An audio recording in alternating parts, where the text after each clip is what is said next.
Ladies and gentlemen, welcome to another episode of Grinder. My name is Brian Boyd. Today's topic is keep it close.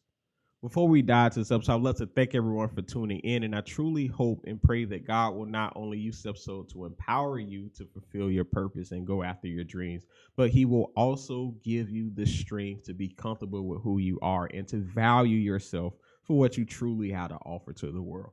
With that being said, let's go ahead and dive to the topic titled Keep It Close. And this is something that came from my own personal Bible study and reflection. Once again, because I've really been in the phase of learning what our faith really means, to learning the true purpose of God and the gospel and the things that He has us to do in life. And one of the things that I keep coming across, which is one of the central biblical themes of humility and understanding that not only are we supposed to value ourselves and the things that we do, but we're also supposed to value the people around us, and at no point in time should we use our status or our money or our power that we may have to take advantage of these people or to overtake them in order to suit our own needs. And this is something that has led me even to Matthew chapter 6, because Jesus here is talking about the Sermon on the Mount, and He's telling us how we should live our lives as people who believes in Him.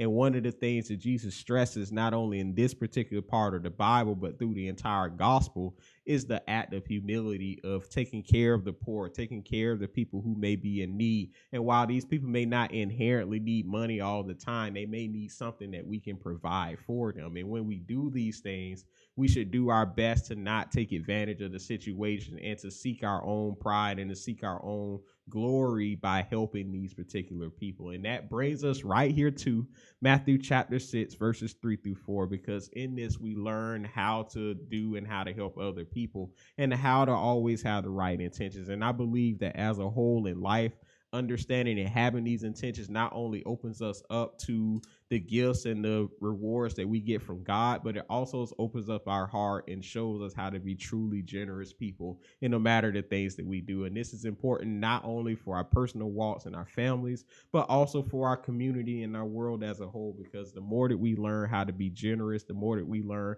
how to help and love other people, the more we inherently learn how to value and love ourselves. And with that love, we can accomplish just about anything that comes our way. But with that being said, and without further ado, let's dive into Matthew chapter 6, verses 3-4. And in this, Jesus simply says, but when you give to the needy, do not let your left hand know what your right hand is doing, so that your giving may be in secret. Then your Father who sees what is done in secret will reward you openly. In this particular verse, we come across 3 points, and the first of which, and an underlying principle once again, is the fact that we should always be in a place to help other people. And this here, by any means, I'm not saying that when you do this stuff that you're supposed to help people to your detriment. That's something that is going to put you in a place where you can't help other people. But what I'm saying is that when you have the things to give the people, you should give those things, and you should give them openly and sparingly. You know, that is truly the purpose of what our faith represents, and that is how God wants us to treat other people, because He's a person that gives to us, and He gives to us freely, and He wants us to express those same things with the people that are around us, no matter who those people may be. And I believe that, once again, when it comes to helping people as a whole, you know, it's always a reciprocating factor. And if you give out of love, you'll receive love back in some way, shape, or form. And it may not even be for that same person, but I'm telling you, somewhere down the line, God is going to bring that stuff back to you. And I can't tell you just how many opportunities and stuff that I've had in life, or I have received, whether that was money, whether that was help, or whether that was just words of encouragement from people that I knew God had sent my way in the time that I needed them. And I can tell you, and I can almost assure you that those came from times where I was open to help other people in their situations, where I was able to encourage them in their place of need, when I was able to uplift them in a time where they needed to be uplifted. And while I'm not expressing this for any pride or anything like that, I'm just expressing the fact that you do these things, and when you do them, God brings them back to you in some way, shape, or form. So I guess to sum up this point, you know, when it comes to helping people as a whole, don't be afraid to help and look after other people. Don't be afraid to provide them with something they may need help with, because when you do these things, you know, you will get paid back in some way, shape, or form. And while that isn't the end goal, it is a nice caveat to have. I will admit that at the very least. But with that being said, moving on to the second point, the thing that I want to stress here is the fact of when you have and when you do these things for people, one of the things that Jesus stresses is that you should keep these things to yourself. And that comes from the second part of Matthew chapter 6, verse 3, because it says that when you give to them, do not let the left hand know what your right hand is doing. And in this, Jesus is simply saying that when you do these things, you shouldn't go and express and brag about them to the people that you know. You shouldn't go and express and brag to them and to other people with the expectation that you're going to get recognition for the stuff that you're doing, that you're going to get credit for helping those people. Because in reality, two things are certain. Number one is that if we help those people and we proclaim those things, that doesn't mean that we may not be people that end up in those situations years down the line. And if we're in those situations, we wouldn't want anybody to come and help us and then go and tell the world what they did to help us in our situations. And the second thing that comes from this is that when you do these things, your reward is found in the things that you're seeking. So if you're a person that gave to other people or helped other people in the end goal that you would get recognition, then you're going to get that recognition. And that's all the things that you're gonna receive. You're just gonna receive that 15 seconds of fame, that 15 seconds or that nice affirmation or whatever that you're doing a good job, and then that's gonna be the end of it. There's nothing that God can do or nothing that God will do in those situations. And as I said before, that really just shows the aspect of humility, because when you give and you live with an open heart, life itself opens up to you, and everything that you give out does come back.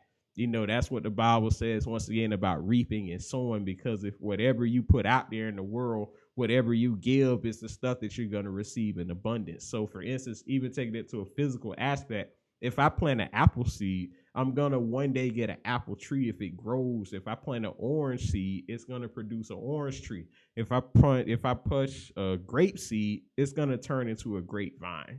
And that's the same thing that goes with our intentions. If I do things in the aspect of getting recognition, then that's all I'm going to receive. But if I do that with an open heart and I do that with love and I sow those things in love, then I'm going to receive love once again in some way, shape, or form. And that can be, once again, in words of encouragement. That could be in help. Sometimes it could be finances, but it really just depends, in my personal belief, on whatever need that you have in that particular moment. That's why even when it comes to church and the topic of tithing, I don't believe that if you put money into the church or whatever it is that you're sowing in, that you're always going to get money. It always comes back in some other way, shape, or form. Not saying that you're not going to get money, not saying that it's not a possibility, but I truly believe God does it to fulfill a need. I don't think that if you put $20 into the basket that he's going to flip that $20 into $2,000. I just, in my physical mind, I just cannot envision that happening. Not saying that it doesn't, but I'm saying that I believe that it truly goes off a complete need. Anyway, kind of went on a little tangent. If I could sum up this point, though, the thing that you should really get out of this is that when you do things, you should do things with an open heart, and you should do them with not expecting to receive anything at all. Don't do it to receive recognition. Don't look for it thinking that if I give it to this person now, God's going to get back to me in the future. But no, just do the thing because you truly want and love to do this stuff. And to be honest with you, even if I'm saying it like this, if you don't want to give that stuff to that person, don't do it. No one is twisting your arm. No one is forcing you to. But I'm telling you that if you do it with an open heart, though, and you truly do it with the genuine intentions of helping other people, it will come back in some way, shape, or form.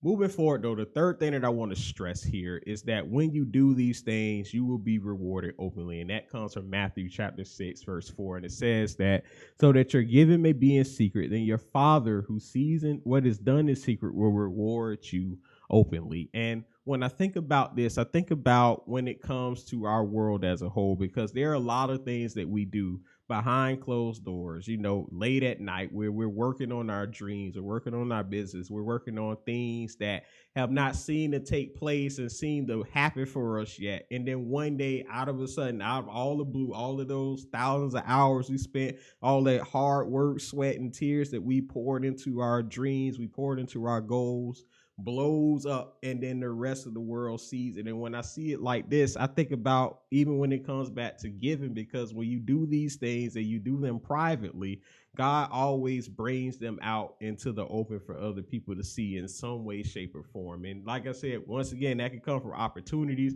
that can come from encouragement, that may come from somebody publicly acknowledging you one day for some of the things that you're doing, but it's not something that you're looking for, and it's not something that you expect, but rather it's a byproduct of the things and the work that you have done previously. And I believe that that is such an important thing, because even back in during that time, these were people that the religious people of the time, the Pharisees and the Sadducees, that's the stuff that they sought. They sought the glory of man. They sought being exalted. They sought people, telling them how great they were and what they were doing and what an impact they was making on the world that they had. And with that, that was the reward that they had. They got that recognition. They didn't have anything else to seek. And when you live in our faith and you live according to God, you'll know that he rather wants himself to be exalted. He wants to be worshiped. He wants to be praised. And he wants us to be a help to other people, because we're all made in his image. We're made in his likeness. And if we share his image and his likeness, and we share his similitude, then we're able to help other people, because that's how he created us to be. But I guess with that being said, to sum up this point, when you do things, once again, no matter what that is, if you give for people truly out of your heart and you do these things with true humility, then God is going to reward you in some way, shape, or form. And that's why it's so important that when you do these things, that you don't try to seek recognition for them. You don't try to believe that you're better than somebody because you're helping them, because once again,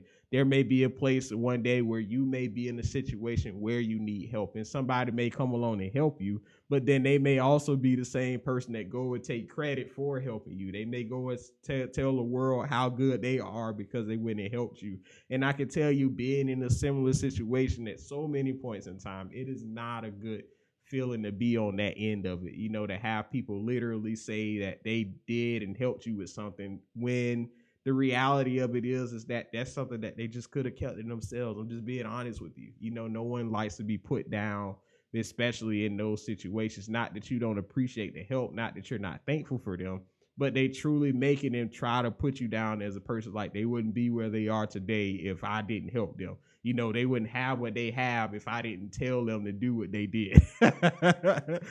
Dumb type of things, and I personally don't believe, and I personally don't like stuff like that at all. But anyway, to sum up this episode, as I said before, one of the greatest things that you can do is just to simply live with an open heart. Love to give to people, love to share with people, love to live life with other people, live openly, live lovingly, live genuinely with each and every person that comes your way. Because I'm telling you, it always comes back in some way, shape, or form. And when you do those things, don't try to put the other person down. Don't go out and publicize what you did for those people, because if you do that and you're especially looking for that type of recognition, that's all you're going to get at the end of the day. You're not going to get and inherit the other things that comes with just being a good person in general. But with that being said, that pretty much sums it up. I love each and every one of you for tuning in, and I truly hope and pray that you got something out of this. And with this leading into the new year, I just want to wish you all a happy new year. Keep crushing your goals, keep going after your dreams, keep following after the Lord, and build a deeper relationship with him, man, because 2022 is going to be a year of intentionality. It's going to be a year of grace. It's going to be a year of blessings that are coming down. And as long as you continue to follow the Lord, continue to follow the things that he's placed on your heart, and you continue to believe in him for the impossible, everything is going to fall into place the way it's supposed to do. But it first comes by believing, hearing, and simply doing. But that being said, I love you all. You all take care, be blessed, and I will see you all in next year. All right. My name is Brian Boyd. Y'all take care. Peace. Hey everyone, Brian here once again. Thank you so much for tuning in to Grounded. If these messages have been a blessing to you, please consider donating at thegroundedpodcast.com/donate. Furthermore, if you're looking for books and journals and other resources that will help improve your life, business, and relationships, please be sure to check those out at thegroundedpodcast.com/store. As always, it's been a blessing. I truly love each and every one of you, and I truly hope to see you all once again very soon. All right.